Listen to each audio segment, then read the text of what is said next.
Today, I'm pumped to have Tommy, the co-founder of PsyFi and currently working on Armada, and just an all-round general Solana OG on the podcast today to chat all things about token launching and basically across the Solana ecosystem. Welcome, Tommy. Thanks for having me. Yeah, it's a pleasure. I've been wanting to have you on for like ages, so I'm really excited to have you on now. And I just saw before we're recording, maybe 3 hours ago, sort of a tweet went out about Armada. So this is fresh off the press. Let's chat first. Could you give a brief introduction about yourself and then we'll kick on to Armada?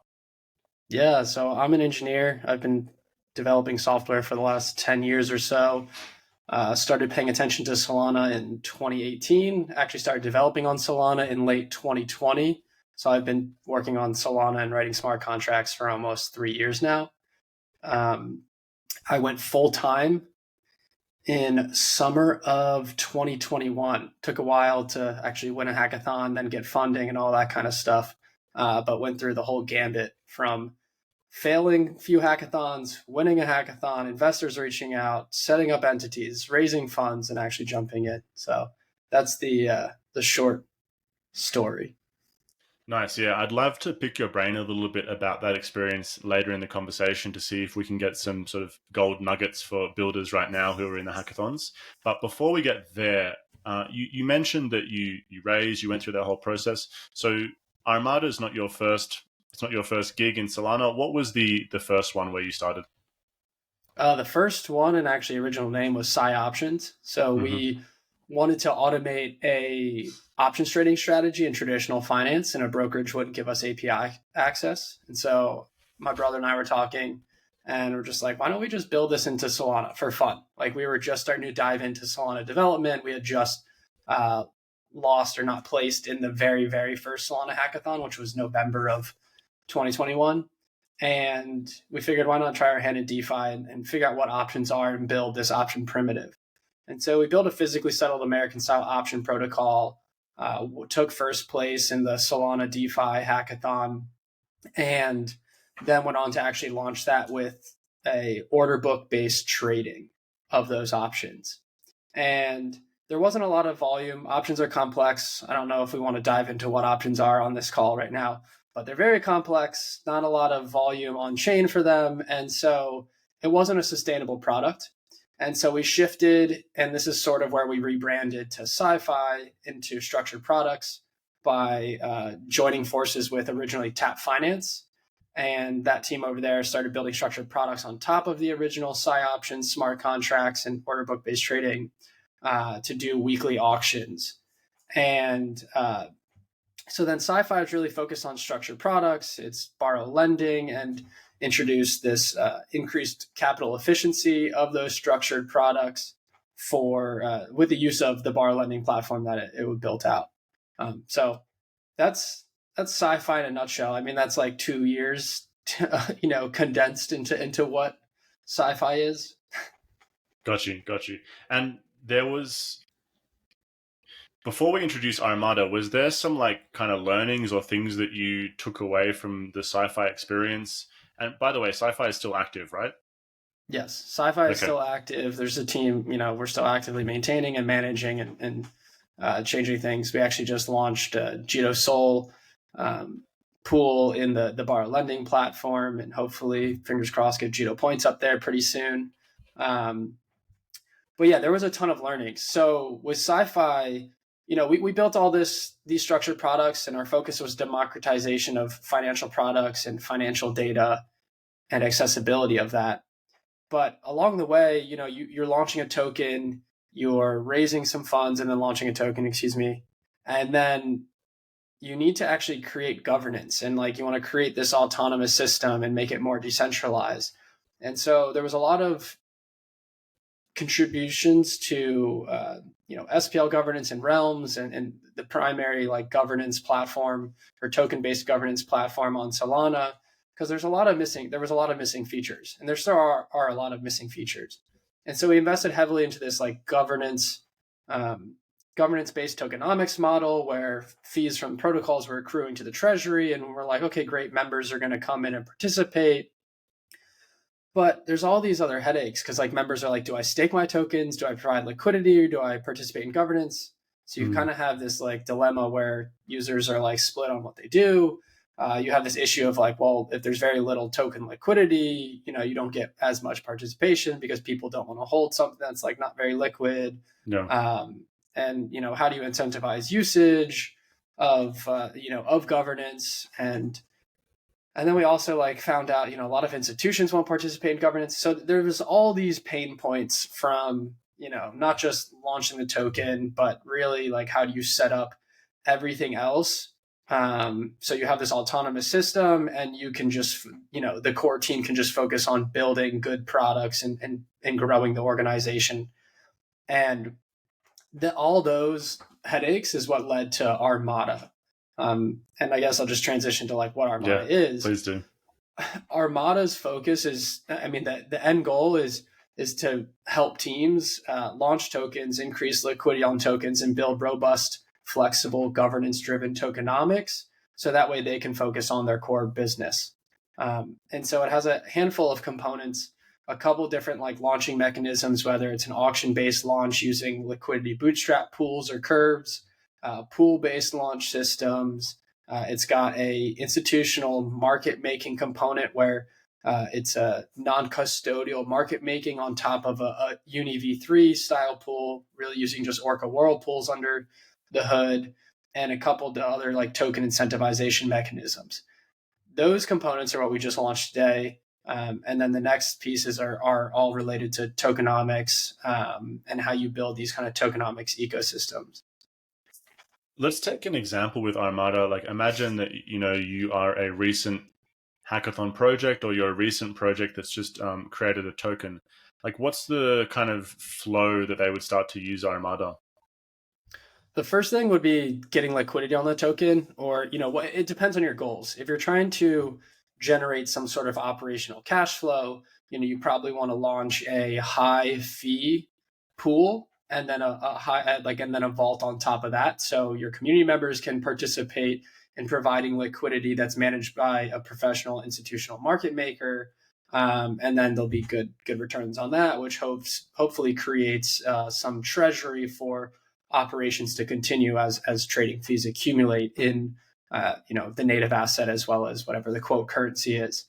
And then you might want to use some different incentivization mechanisms to give LPs upside. So you could use different option structures or a discount token incentivization to incentivize people to provide liquidity in those pools. And then once you're starting to build liquidity, the next part is, and you're starting to like grow the member base, is actually setting up like the autonomous like governance pieces. And so we have a single-sided staking program that will it creates a tokenized representation of the stake, and that way it can plug directly into the SPL governance program. So now users don't have to decide, do I stake and earn rewards or do I participate in governance? It really creates this streamlined flow of this is the best. If you're not providing liquidity, this is the other best thing for you to participate in this ecosystem. And then this other program, and we have UIs. We're building public good UIs for all this stuff. It's called the demultiplexer. And basically what it does is it takes inputs from different protocols that are feeding their protocol fees into, and then allows governance control percentage distributions. So you could say, all right, we're launching and we're going to set 100% of the fees to be transferred to our governance treasury. And then governance might come in and community members as they grow might be like, you know what, we're staking, we want rewards. So we're going to propose that 50% goes to governance treasury to build, operational runway, but then 50% should come back to stakers.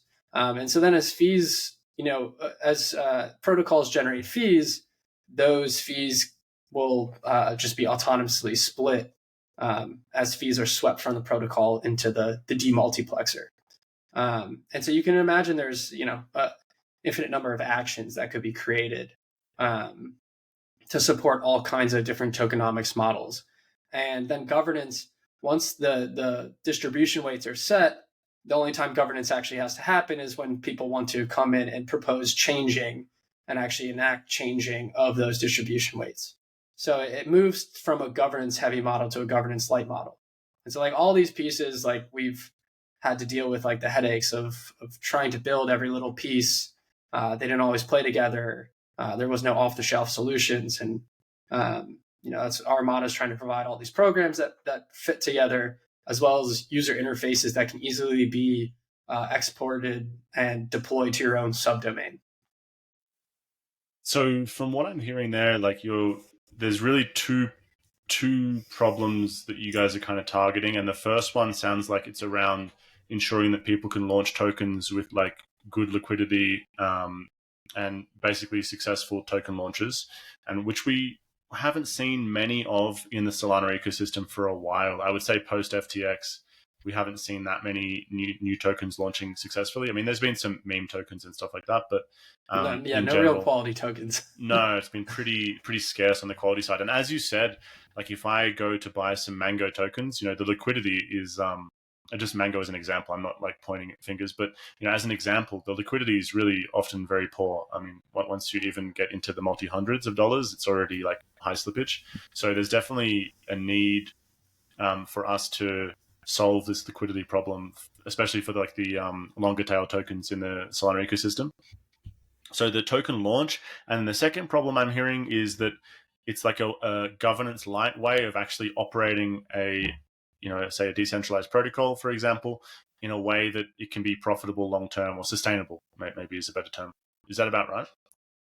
Yeah, and the sustainability really also comes from like what's feeding that ecosystem, right? Like the input, the big driving input is the actual like protocols that you're building that feed into that ecosystem. But yeah, the whole point is so you don't have to think about everything else beyond. Yeah, because we've seen that like there's a real question mark on whether DAOs even work in many cases, because it just there's a lack of like quorum very often, which means that not enough people vote to even like green light the vote, even if it's majorly positive. I think the attendance rates often are like in the single percent digits or even less than 1% on some votes.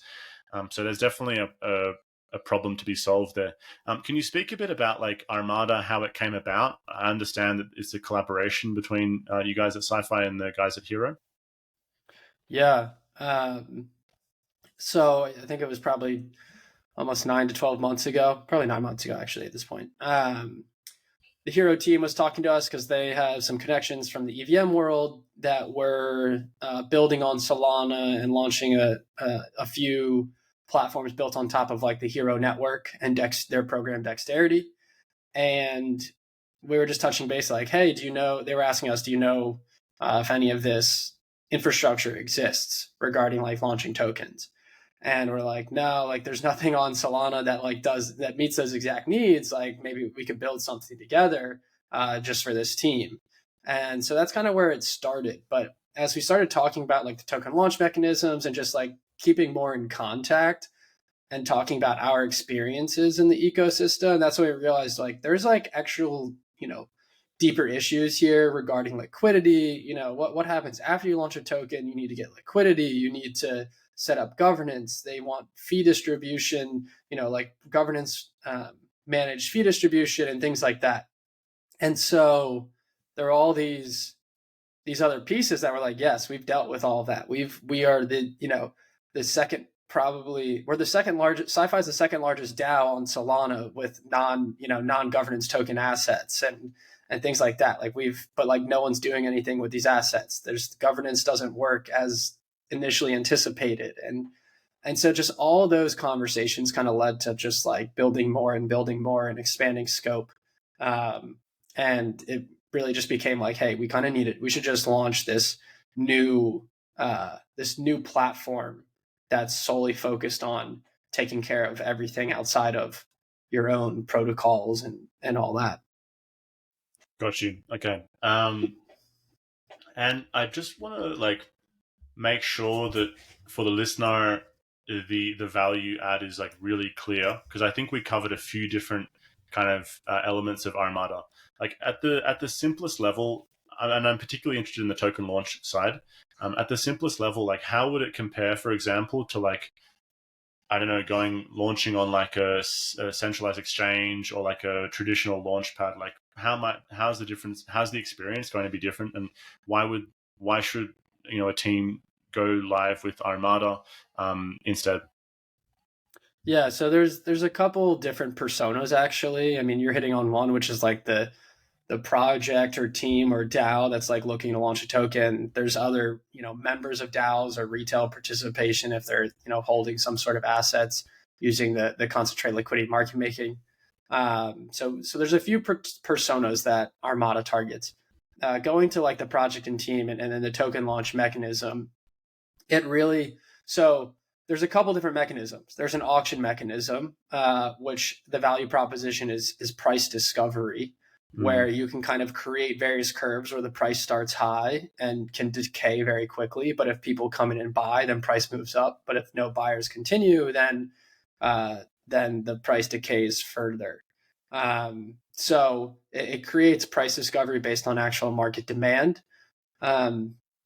And how it differs from centralized exchange auctions. I mean, centralized exchanges, as we know, like they're a black box. You don't know what's actually going on behind the scenes. A lot of centralized exchanges do these ticket systems or things like that.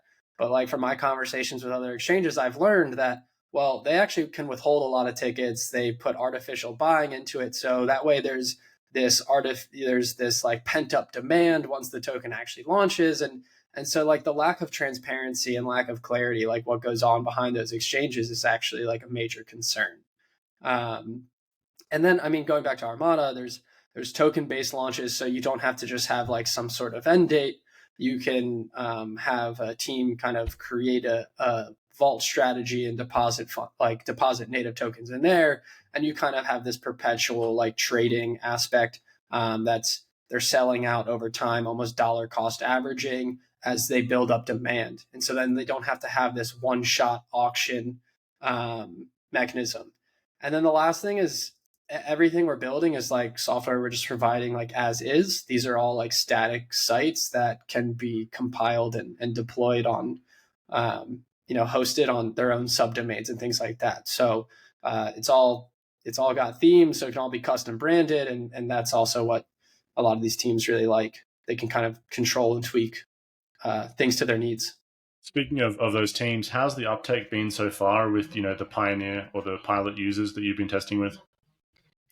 It's been good. There's a lot of interest. So just continuing on the token launch side of things, there's been a lot of interest, but we originally were going with the auction-based mechanism and rather than the perpetual pool-based mechanism. And so a lot of these teams are kind of continuously delaying because they're like, oh, wow, we have not that many followers. We're trying to raise this amount of money. And you kind of do the math of like, okay, well, if you're going to set up an auction and try and raise a certain amount of funds, like, you probably need more than 1,000 followers on Twitter if you're trying to get into the six figures. So there's, and then also just like, some may have regulatory concerns and things like that. So there's been a lot of interest, actually. I would say we have a handful of projects that are actually in the pipe and want to use this, and we've been working with them. But it's been just like continuously delayed. But like Solana's gotten some momentum recently. Maybe people are going to start moving quickly, but I think we'll see a few launches over the next like couple months. Nice. Yeah, really cool to see. Yeah, it feels like there's quite a few teams who have, at least been umming and ahhing. I mean, we have this point meta in Solana right now, and if that doesn't lead to tokens at some point, then it would feel a little bit, I don't know, a little bit manipulative. But we'll see what happens with those point systems. Yep. Okay, so got you on the Armada. One last question: like, how do you guys plan to actually make sure that it's sustainable? Like, do you take fees at some point within Armada? Yeah, so the auction-based mechanism doesn't have any fees in it currently. The real upsell is getting more liquidity on the concentrated liquidity market making vaults. We've seen like with recent volatility, like the returns on those have been like very good.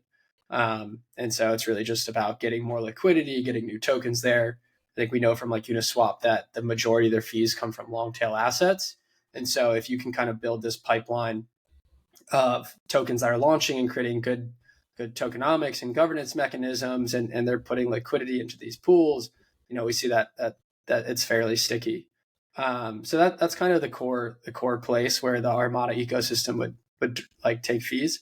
Also, I think we're baking in a flat fee to the demultiplexer. So like when things are cranked, but it's going to be a very like a small trivial fee because you want to make it so that it's a small flat fee, and then people who are getting some sort of value out of that ecosystem and cranking that ecosystem, they're more incentivized to crank the value or to crank it rather than worry about some sort of fee.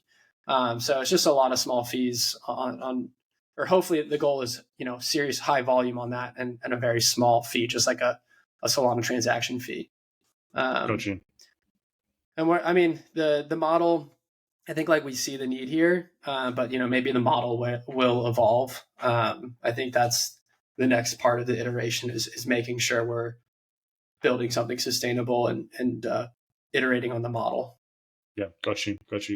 Okay, so let's zoom out a little bit further. As we alluded to in your introduction, you're like as OG as they come, I would say. I mean, you mentioned before the show that you've been in the Solana ecosystem for 3 years, I think you said. Yep. So I'm curious to get your take, from when you started 3 years ago, like how has the ecosystem evolved, and like how is it markedly different today versus when you started 3 years ago?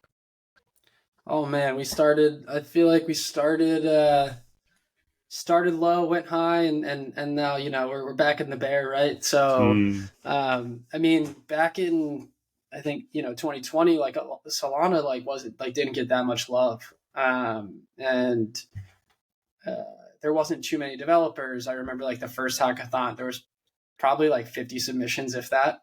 And I think at the peak the hackathons are bringing in like 800 to 1,000 submissions, with many more teams that actually competed and didn't actually submit. So I'd say I say right now, I guess 2021, right? Crazy. There's competition everywhere. We were building some open source code that got forked and some adversaries, right? Like it's a completely different competitive landscape when you're in that versus now. The noise has kind of quieted down, and it's a lot easier to focus. And we're back to this kind of like build, for the next evolution. And so I think it's just the normal cycles as far as like how things have changed. I think a lot more people are focused. We've seen a lot of like teams kind of bow out, right? Teams that didn't raise enough money or build sustainable enough stuff. Yeah, for sure. Have you also noticed that, because you said that Solana didn't get a lot of love back in 2020, it feels to me like even though we're in a bear market, Solana gets a lot more love. In the last couple of months, there seems to have been a shift in sentiment that at least I've noticed. I'm wondering if you're seeing the same thing. I don't know about a couple months, but like just this past like 2 weeks, I started seeing more articles about people talking about institutional inflows into Solana and Solana kind of remaining flat. And actually in the last week, like the actual price of Solana like going up while others remain like a little bit more flat. And a lot of that data was that it's like more institutions coming in. We saw like the press with Visa. And so I think there's a lot more credibility. I mean, I was listening to someone else talk about large institutions and traditional finance getting into crypto, and like some of their biggest concerns are not necessarily actual capital risk, but reputational risk, right? And so no one wants to be, traditional finance is very much a herd mentality. No one wants to be the person taking that leap of faith and falling flat on their face. But when you start seeing others that have done that and are doing well, it's a little bit more okay. So I think the momentum with Visa's partnership, you see MakerDAO talking about forking Solana's code base and launching their own SVM related chain. I think there's just a lot of good momentum. Yeah, completely agree. And it feels a little bit, and I don't know if I'm just in like the Solana bubble here, but it feels a bit like it's kind of become Bitcoin, Ethereum, and Solana, like the top 3 kind of ones that you really hear about, at least in crypto Twitter, which is an exciting development to see. I'm curious, like, I guess you're still dedicating some time to SciFi around Armada. If you weren't in the SciFi / Armada space, like, where do you still see some room to build more in the Solana ecosystem? Oh man, I haven't like, to be honest, I have not. I did not dive into like NFTs and all that kind of stuff, so I'm not going to pretend to like know what's going on in that Yeah, part of the Solana ecosystem or world. Um, I mean, I think the biggest. I mean, most of the stuff that I've been so heads down, like I feel like I can't even answer this question. Like yeah, my mind just runs to like governance. My mind yeah. runs to like all these conversations with institutions and VCs that like can't participate in governance, and kind of doing what we can to solve those problems. Got you. Do you think that the confidential transactions that I think they just shipped in 1.16, do you think, like, is that relevant for institutional folks around governance, or also not around governance? Do you think that's like a relevant point for institutions? I have no idea. Actually, that's a great question. I mean, like my mind just firing from the hip right here.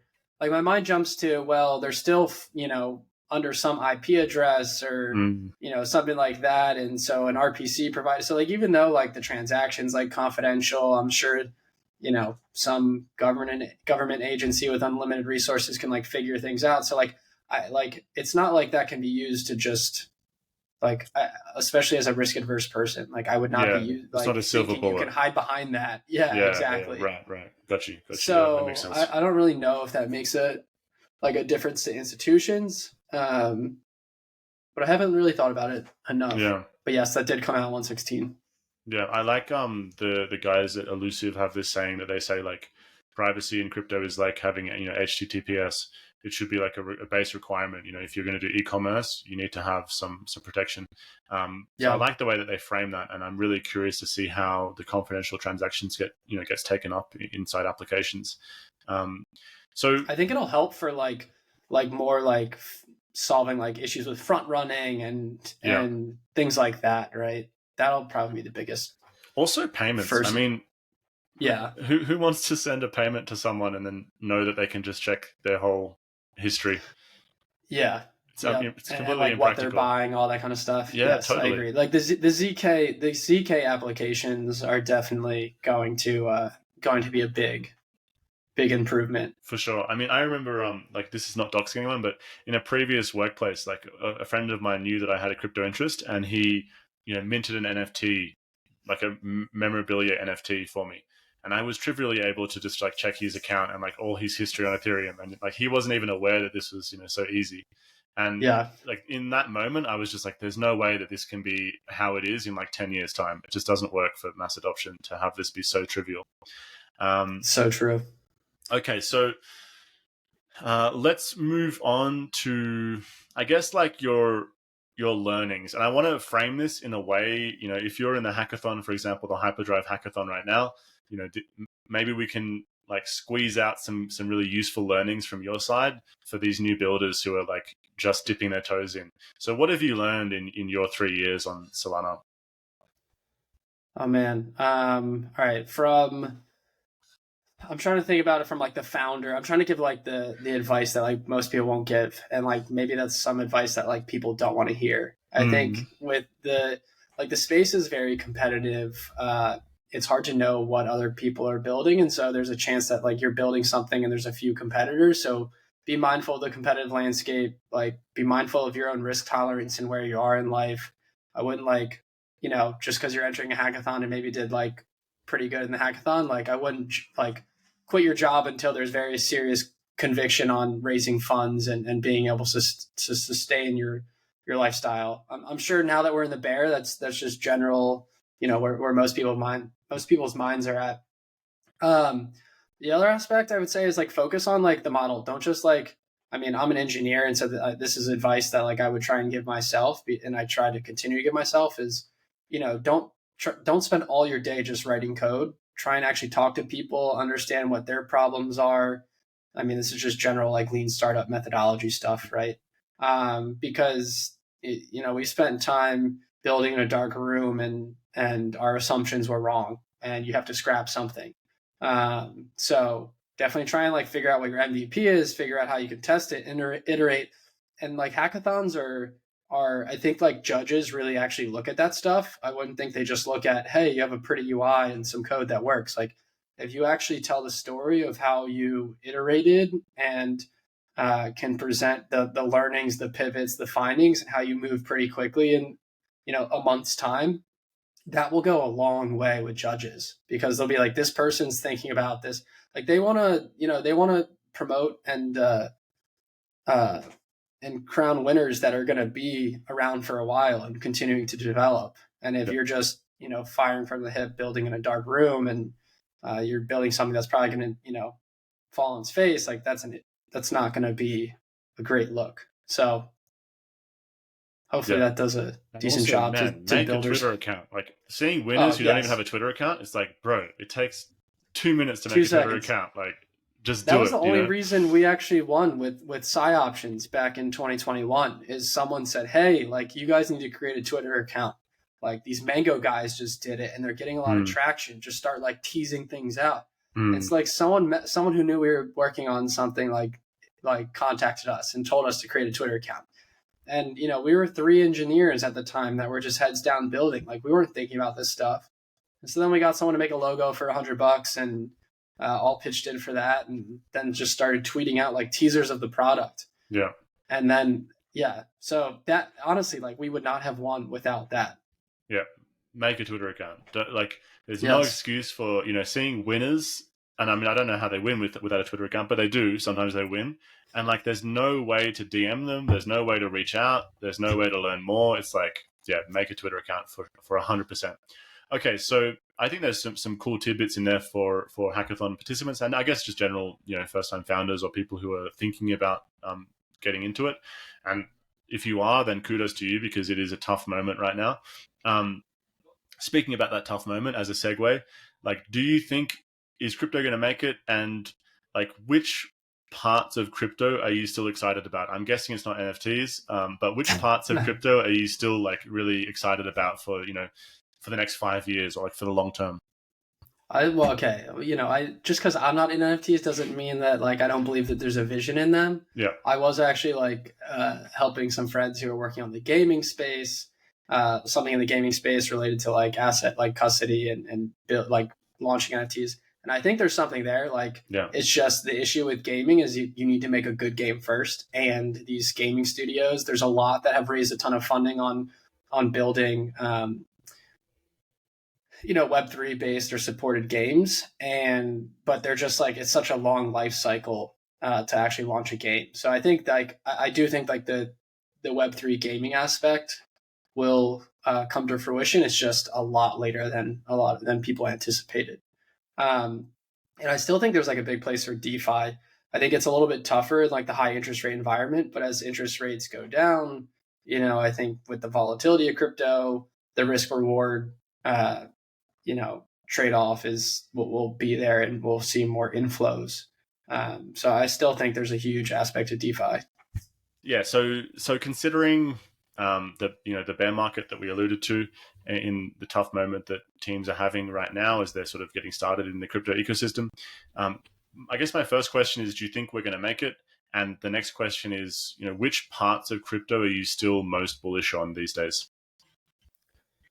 I think I know we said I'm not a big NFT person myself, but I think there is a place of NFT in gaming. It's just the time it's going to take for that to come to fruition is a lot longer than people anticipated. And then there is still a massive use case for decentralized finance. I mean, you look at on like the global scale, like if you're a US person, you're like, well, why do I need that? I have access to everything until you don't. But if you're, in a developing country or your native currency is suffering massive inflation, then you're going to want to use systems that help you hedge or, get exposure elsewhere. So I think there's tons of, and cross-border payments and I think payment networks that have a lot lower fees right? Like a Solana transaction costs a lot less than merchants and thus consumers pay on than like a Visa network. So I think there's still so many areas. It's just more about uh, maybe getting the infrastructure to be a little bit more user friendly and then actually getting adoption. Yeah, it feels like we're getting really close in terms of the UX and the infrastructure. There's just a few hurdles. Partially, the US government seems to still be, I think, putting a lot of pressure on banks and making it difficult to go on and off. But I Yes. think it is, the fees are going down for going for on and off. I think it probably compared to 2 years ago, it's much cheaper now to off ramp. Um, but yeah, completely accord with what you're saying, and I think payments ultimately, like if crypto doesn't nail payments, it's a little difficult for me to see how like payments kind of seem like the base use case that has to be nailed. But yeah, we'll see. Like I'm also bullish on DeFi as well, and also NFTs in gaming and NFTs in general.